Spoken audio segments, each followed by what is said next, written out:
حجر اسود کو نصب کرنے کے تنازع میں کس کو ثالث بنایا گیا؟ حضور صلی اللہ علیہ وآلہ وسلم۔ پہلی وحی کے نزول پر حضور صلی اللہ علیہ وآلہ وسلم کی عمر کیا تھی؟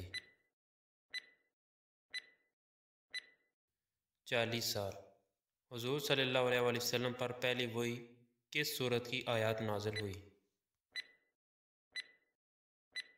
سورہ الحلق۔ حضور صلی اللہ علیہ وآلہ وسلم پر پہلی وحی کہاں نازل ہوئی؟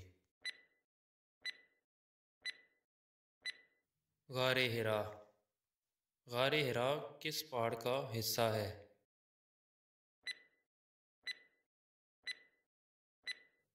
جبل فاران۔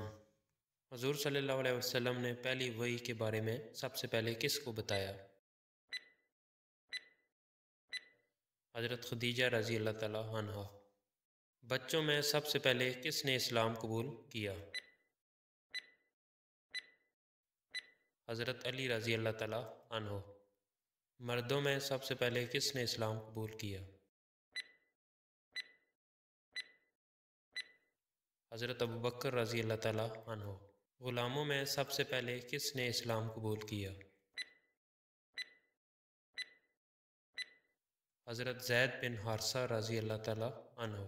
حضور صلی اللہ علیہ وسلم نے مکہ مکرمہ میں کتنے سال تبلیغ کی؟ 13 سال۔ حضور صلی اللہ علیہ وسلم نے مکہ مکرمہ میں کتنے سال تک خفیہ تبلیغ کی؟ 3 سال۔ کس صحابی کا گھر ابتدائی تبلیغ کا مرکز بنا؟ حضرت ارقم رضی اللہ تعالیٰ عنہ۔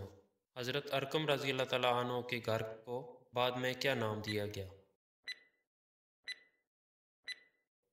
دارالسلام۔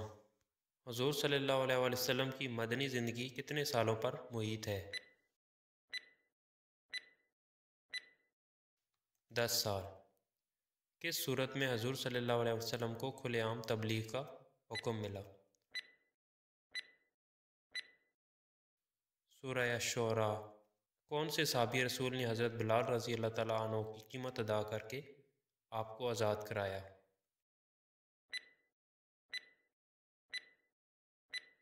حضرت ابوبکر رضی اللہ تعالیٰ عنہ۔